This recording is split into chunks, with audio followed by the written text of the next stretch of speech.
Test. Fantastic. Okay. Right, take two, so I'm going to be bloody amazing at the end of this, like always. Alright, so we've got me just about to press.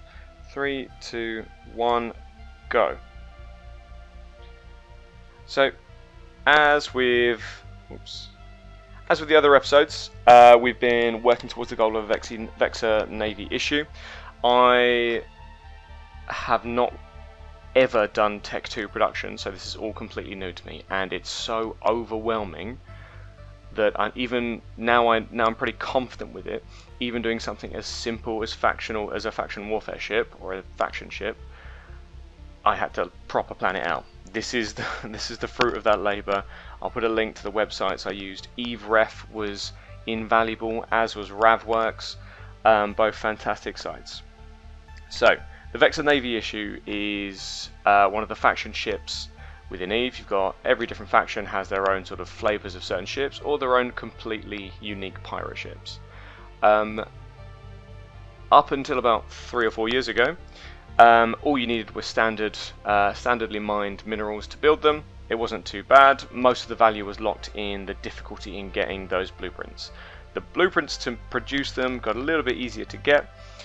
And to sort of counteract that and increase the cost of those ships, they added some baby Tech 2 materials to them that require reactions, R4 moon minerals, and some PI materials. This was done to sort of add a purpose to owning those really low quality moons. Whether or not you want to talk about how that's now been implemented following the introduction of the Metanox moon drills, where all low quality moons they stick a Metanox moon drill on top of it, so then those smaller groups can find it quite difficult to get those low quality ores. Anyway, that's by the by.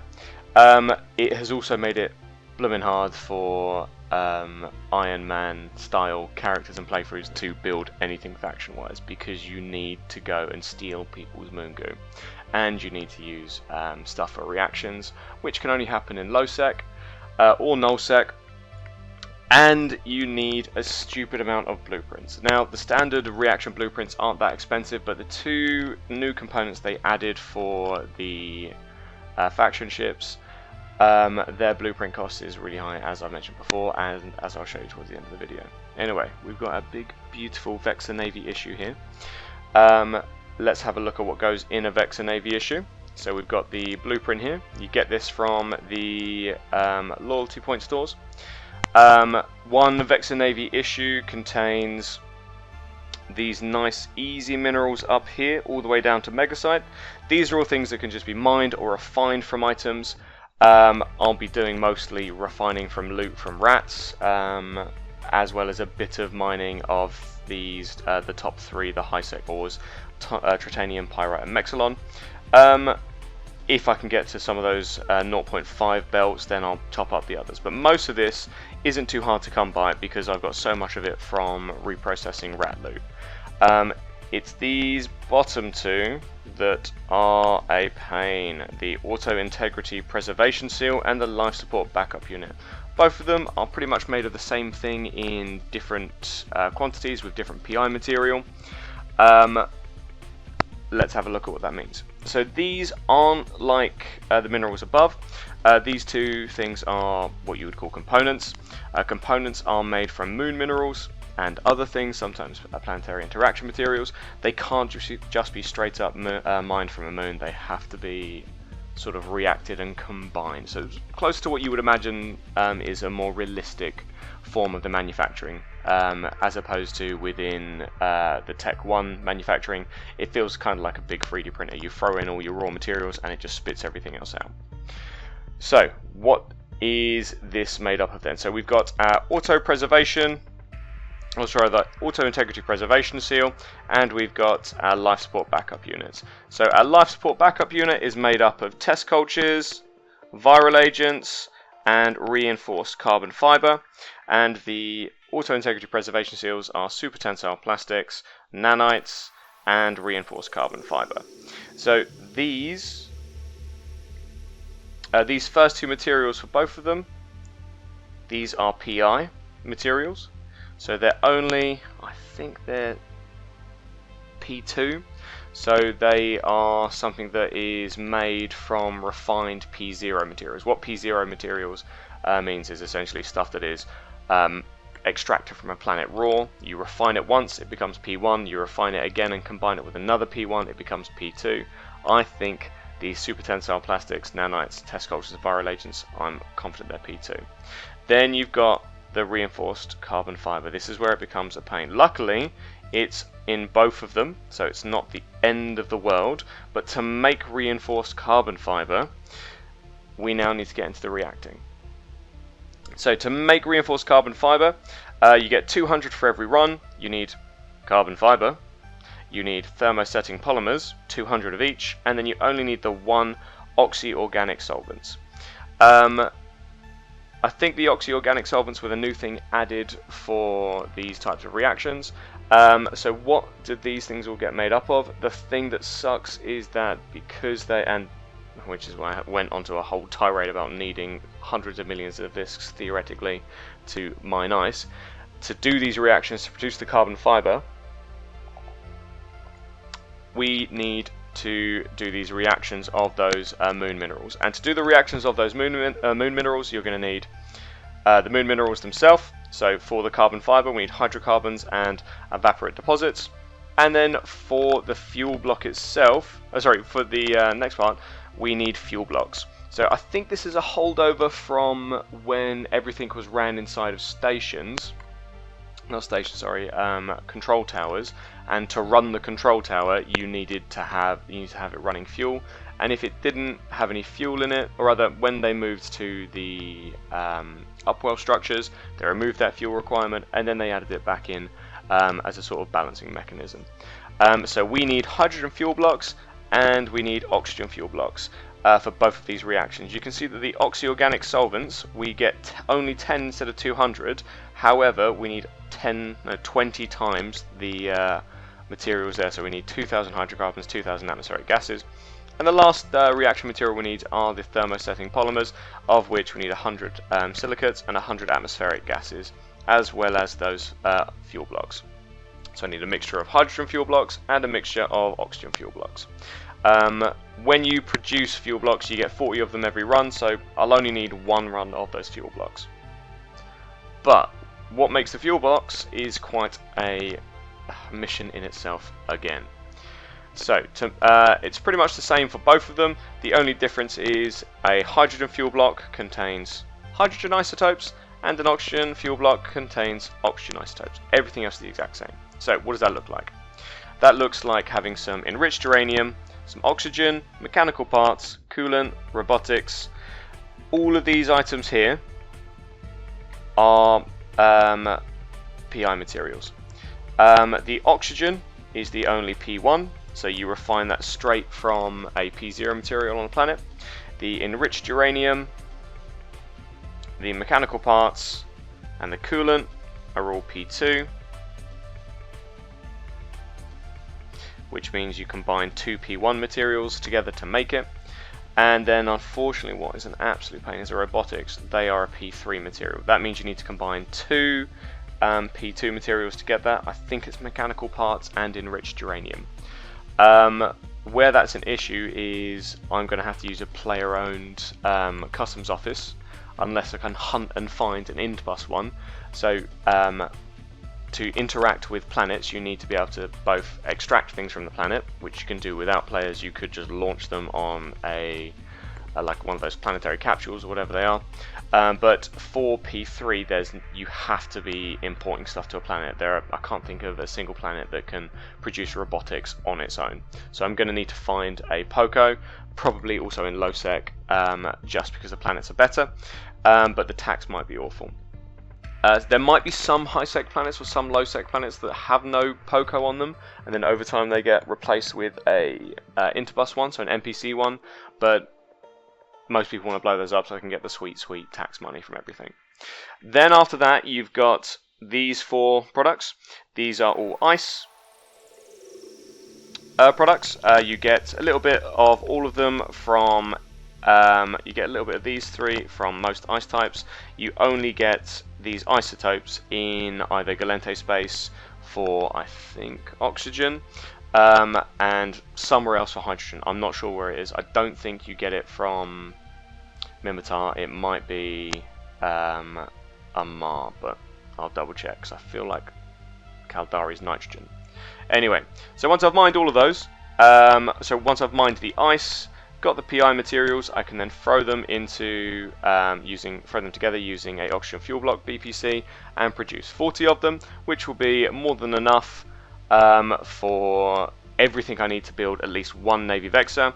Same again with the hydrogen fuel block. What might be a pain is the strontium clathrates, because I think you only get 1 per ice, but I'm going to need to double check that. I might need to do a low sec or a null sec run to get specific ices. And that can only be mined in the Vexor, my friendly Vexor, which is going to be scooped out and replaced with cargo hall expenders, so that I can hold 1, maybe 2 chunks of ice. What have I done to my boy? I'll have massacred it. So, if we have a look there, they are all of the steps required to produce everything I need to get my Vexor Navy blueprint. These steps, actually getting the blueprints, are going to be a pain because they're very expensive. I'm pretty confident I know a few places where I can steal some R4 minerals. This is going to suck. The PI level of it is going to suck because PI is ISK expensive to set up, so that's another cost. So this will probably add together 30 mil maybe to get everything I need, which will be a pain. Cool, that's that. That's what I need. Speaking of cost, as well as materials, I found this interesting. So this is a materials table generated by Ravworks to make 1 Vexor Navy issue. It tells you everything you need, where there are zeros. Where there are zeros here and here and a few other places, that's because they're not raw materials, they're made from some of the other stuff that you throw together. Where we actually get a number, that is what the system considers a raw material, so that's something I need to input into it. So all of those things, they're what I need to get together to make the other stuff. I found that really useful. It helped me plan everything out, especially when it seemed so overwhelming. That was Ravworks, it was fantastic. Then from Eve University, I just picked up a table list of all of the different planets and what they can produce. I'm not going to waste your time me looking through that, but essentially I'm going to use this to find the planets that I need so that I can make the materials that I need. Usually it's plasma, lava, barren, and tempera. That usually has everything you need. I've made fuel a lot before, so that won't be too difficult for me. It'll just be about doing it in a very min-maxy way. But just to finish for today on this, I thought I would have a look at, yeah, there we go. So here's the total cost of all of the BPOs that I'm going to be needing. We've got the hydrogen fuel block. It says helium, but we mean oxygen. So let's quickly just write that in. So oxygen fuel block. We're going to do the ice harvesting drone, the preserver seal, and the backup unit blueprint originals, which are both 150 million ISK, which are so freaking expensive. And then the other reaction blueprints, which again, it's a not insignificant amount. It adds up to 50 million ISK. So in total for all of those blueprints together, that's a cool 400 mil, not including the potential 30 mil from plus 30 mil from setting up PI. So it's going to be at this moment it stands at 430 mil for everything, all in. Oops, all in. There we go. However, I'm going to do something that I think will be pushing up the total cost to 510 mil, but will actually make it quicker and easier in the long run. I'm going to be doing a little bit of insurance fraud. So here we have the insurance payouts. Again, this was from Eve Ref. the insurance payouts for my beloved Vexor. So, what I am probably going to do, so a Vexor BPO costs around about 82 mil. Quite a lot. I only have 78 million ISK. I will probably end up using all of my ISK to purchase this Vexor BPO, and then I'll end up using another 10 million ISK to get it up to as high a research level as I can within a reasonable amount of time, and then I'm going to be platinum insuring all the ones that I can make, using all the stuff I've got from ratting or from mining, and I will be either PvPing them to death. That would be quite a fun way of doing it, or I will just be getting killed by rats somewhere. I'll just be really rubbish with them. The reason for that is you pay 3.71 million ISK, you get back 8 million ISK, or rather 12 million ISK with a profit of about 8 million ISK. That's amazing. That means that I would need to blow up. So if we get profits of around 8 million ISK, oops, what am I doing pounds? 8 million ISK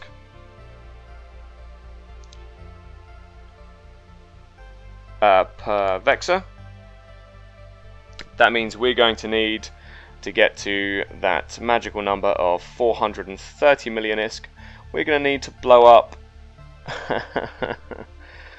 we're going to need to blow up 430, so 54 Vexors. So, for 54 Vexors need to be scrapped, dealt with by the Mafia, whatever it is. I love that as another goal, so that's our current goal. We are going to, as soon as we get the money, we are going to be acquiring we are going to be buying a Vexor BPO. We're going to be researching it.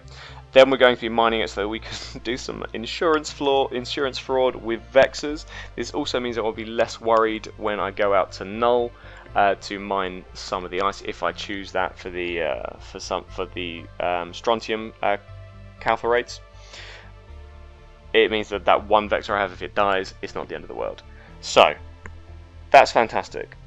To recap, to tie it all up, to get our beloved Vexor, to build one Vexor,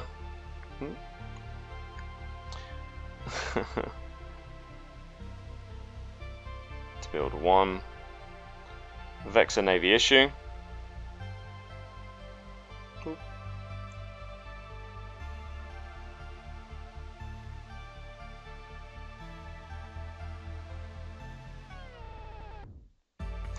"54 Vexors must die."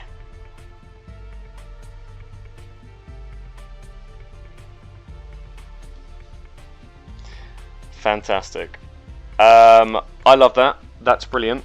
That's pretty much the wrap up today. This was a really weird way of doing it. If you found that at all helpful in explaining anything, well done. You were probably a genius anyway and would have got it yourself. There we go. Next episode I'm going to be running into faction warfare. I've got a bunch of Tristans that I'll be fitting out. Those Tristans will be sent out to get enough loyalty points to get the Vexor Navy issue. I'm also going to try and get as many loyalty points as I can to get faction drones, because that would really help buff the DPS of my other ships. But that is just my plan at the moment. I love it. To build one Vexor Navy issue, 54 Vexors must die. I can't wait. Thank you so much for your time today. Have a fantastic rest of your day. Sorry the episode was a little bit late. Fantastic. I loved that.